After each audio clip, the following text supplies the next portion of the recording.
Bonjour à tous, il est 1h15, nous sommes le vendredi 28 octobre 2022.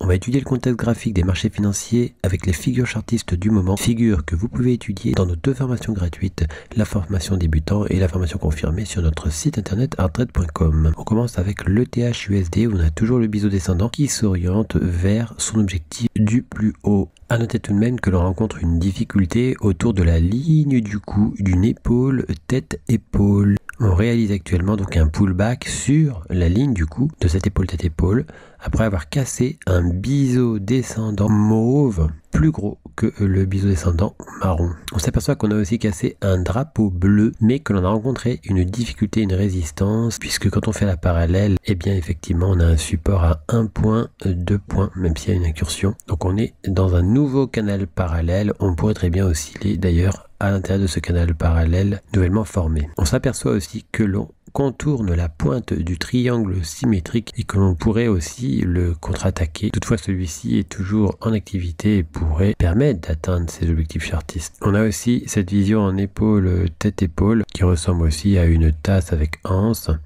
Et on est revenu au-dessus de la ligne du cou de cette configuration. Sur le TC USD, eh bien, on a cassé un biseau descendant à la hausse. On pourrait s'orienter à nouveau sur le biseau ascendant bleu pour réaliser un pullback dessus. On a pris appui sur le niveau sensible mauve, effectivement, prise d'appui ici pour casser un canal parallèle que l'on tente de réintégrer. C'est vrai qu'une cassure baissière validerait un drapeau de continuation de la baisse. Sur le BTC USD, on a toujours les objectifs chartistes du triangle rectangle vert. On avait aussi 1 point, 2 points, 3 points pour un triangle rectangle mauve. On a atteint le plus haut de ce triangle rectangle et on l'a réintégré.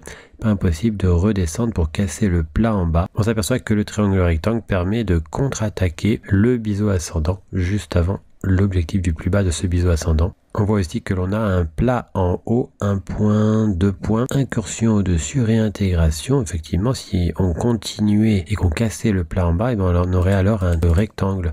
Par contre, si on cassait de nouveau la ligne horizontale, eh bien, on recasserait la ligne du cou du double creux. Sur le marché du gold, on a toujours l'épaule, tête-épaule inversée qui avait cassé à la hausse, cassure timide, et on est réintégré sous la ligne du cou. On attendra une cassure plus franche de la ligne du cou. On s'aperçoit que la petite épaule tête-épaule se forme juste avant le plus bas jaune, qui est donc le plus bas d'après cassure de la ligne du cou du double top. Sur le silver, on a bien réintégré le drapeau. Une recassure du drapeau signifierait une potentialité d'aller vers les objectifs chartistes baissiers et une invalidation du drapeau signifierait un retour vers l'obstacle, c'est-à-dire le biseau d'élargissement ascendant à angle droit. Sur le WTI, on est toujours au sein du canal que l'on a réintégré grâce à un biseau vert. On pourrait rejoindre l'autre côté du canal et le casser à la hausse. Et ce, malgré le pullback pur sur le triangle rectangle. En H1, on s'aperçoit qu'on a cassé des drapeaux. Les drapeaux ont cassé à la hausse, allant à l'encontre de l'objectif du drapeau jaune. On a trouvé aussi un point d'appui 1 point, 2 points, 3 points sur une oblique mauve dont on peut faire la parallèle pour trouver 2 points. Et on a toujours l'objectif chartiste du biseau descendant vert. Sur le CAC 40, il n'est pas impossible de venir réintégrer la résistance du canal parallèle et dans ce cas-là, eh bien, on pourrait très bien avoir le scénario d'un drapeau. Effectivement, on pourrait donc finir par casser le drapeau à la baisse. On est revenu bien au-dessus de la ligne du cou de la tasse avec anse qui n'est pas encore invalidée. En H4, on a donc cassé un canal parallèle vert à la hausse, mais peut-être pour former un drapeau. Donc on est dans une zone que je dirais charnière. Sur le marché du DAX, on va voir qu'on est aussi dans une zone charnière. On a effectivement un drapeau, 1 point, 2 points sur le support, 1 point, 2 points sur la résistance. On est repassé au-dessus. Si on repasse à l'intérieur, eh bien ça pourrait être une réintégration pour venir casser le drapeau à la baisse. Mais attention, nous rencontrerions alors la ligne du cou d'une épaule, tête-épaule inversée qui pourrait bien effectivement fonctionner vers ces objectifs chartistes. Donc deux scénarios possibles, zone charnière. On revoit la zone charnière par la cassure. On avait un triangle symétrique bleu qui avait cassé à la baisse. On a réintégré l'épaisseur du triangle et puis finalement on est en train de casser la résistance à 3 points au-dessus. La cassure est pour l'instant timide et on pourrait très bien revenir casser le triangle symétrique à la baisse. Toutefois, ce biseau descendant, si la cassure se confirmait, eh bien, permettrait un retour d'objectif chartiste haussier. Sur U cassant, eh bien, on a fait quasiment l'objectif du plus haut du double bottom avant de réintégrer un canal parallèle. Sur l'US 30, on a réalisé l'objectif H du canal parallèle qui avait cassé à la hausse. L'objectif H a été touché juste avant le niveau d'invalidation de la tasse avec anse. Sur le S&P 500, on a aussi une tasse avec anse, on est revenu sur sa ligne du coup et on opère un repli depuis qui laisse à penser effectivement à un pullback sur ligne du coup. Sur le marché du Nasdaq, on a formé une tasse avec anse qu'on a cassé un temps à la baisse et finalement on opère un rebond qui laisse à penser à la formation potentielle d'une épaule tête épaule. En H4, on s'aperçoit que cette tasse se trouve ici, mais on s'aperçoit aussi qu'il y a la potentialité de former une épaule, tête, épaule inversée. En H4, on revoit le scénario en question. Dans cette nouvelle vision du Nasdaq, eh bien, on revoit le scénario potentiel d'épaule, tête, épaule inversée, ou alors d'une plus petite épaule, tête, épaule, qui permettrait de reprendre la baisse par contre. Sur l'euro GBP, on avait cassé un drapeau à la baisse, le drapeau vert, après pourtant une cassure haussière du drapeau mauve, et on se rapproche du niveau d'invalidation du drapeau mauve, mais on se rapproche dans un canal parallèle, un point de point sur la résistance, un point de point sur le support, effectivement canal parallèle. On pourrait très bien casser ce canal parallèle à hausse pour reprendre les idées haussières proposées par le canal parallèle mauve. Sur le USD JPY, on a le canal parallèle qui tente une cassure baissière, mais on prend aussi appui sur cet ancien plus haut. AUD CHF, on semble former une épaule tête épaule avec une sorte de plat en bas qui pourrait casser à la baisse effectivement autour de l'objectif du plus haut du triangle rectangle. On est aussi dans un canal parallèle qu'on a tenté de casser à la hausse mais qu'on a réintégré. AUD-JPY, nous revoici sous la ligne du coup de la tasse avec anse. En H4, on retrouve la tasse avec anse et sa ligne du coup. On voit qu'on a tapé un niveau qui n'est autre que ce niveau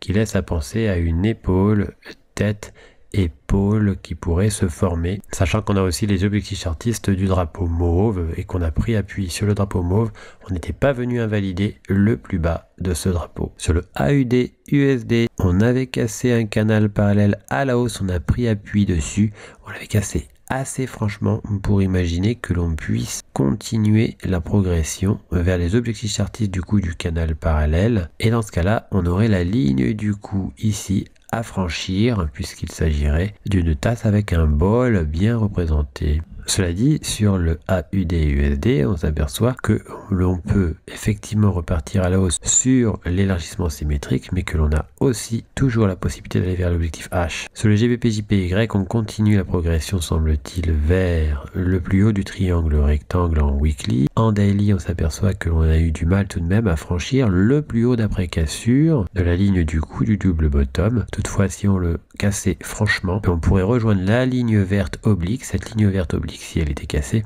validerait un biseau d'élargissement ascendant à angle droit. Sur le NZD-JPY, on s'attend à un retour haussier vers l'objectif H du double creux. Celui-ci sert à contre-attaquer la tentative de cassure du biseau d'élargissement symétrique. En weekly, toujours sur le NZD-JPY, on a toujours l'objectif du plus haut du biseau descendant à réaliser. Sur USD-CAD, eh bien, on pourrait très bien former une épaule, tête, épaule, c'est un des scénarios possibles. En H1, on s'aperçoit que effectivement, on a tapé ce niveau et qu'on pourrait effectivement former une épaule, tête, épaule, mais que l'ensemble laisse à penser déjà à une tasse avec anse qui a déjà entamé un petit peu une tentative de cassure de sa ligne du coup. On a toujours le triangle rectangle vert qui a un objectif chartiste plus bas. On s'aperçoit par contre qu'on a tenté de casser à la baisse le canal parallèle et qu'il n'est pas impossible de revenir de l'autre côté de ce canal parallèle. Sur l'euro USD, on a le canal parallèle qui a cassé à la hausse et on réalise un pullback dessus. En H1, on retrouve ce canal parallèle. On a le biseau d'élargissement symétrique qui a été bien réintégré cette fois-ci.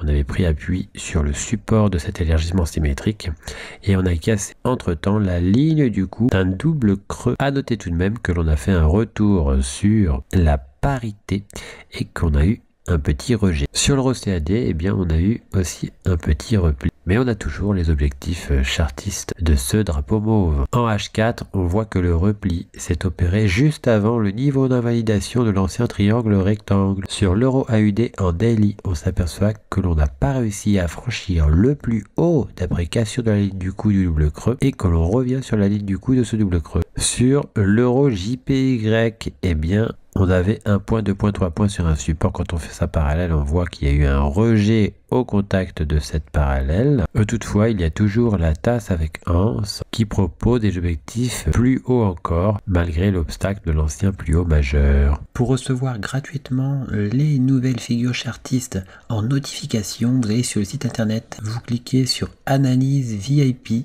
Une fois que vous êtes sur Analyse VIP, vous cliquez sur S'abonner. Et puis vous n'aurez plus qu'à vous inscrire ici. Vous mettez un mail, un mot de passe, vous indiquez que vous n'êtes pas un robot et vous mettez s'inscrire. Vous serez alors abonné, vous recevrez toutes les notifications des nouvelles figures trouvées, que ce soit les figures chartistes ou les figures harmoniques. Figures que vous pouvez étudier gratuitement dans nos 2 formations gratuites, le niveau débutant et le niveau confirmé. On a encore 3 autres niveaux qui eux sont payants. En cliquant sur figures chartistes, vous arrivez sur la liste des figures chartistes du moment que l'on a postées. Vous retrouvez aussi les vidéos concernant les analyses chartistes du moment. N'hésitez pas à venir aussi nous découvrir sur notre blog, tout en haut ici, blog. Vous y trouverez nos derniers posts, les défis Art Trade, ainsi que toutes les nouvelles Art Trade. À bientôt sur notre site arttrade.com.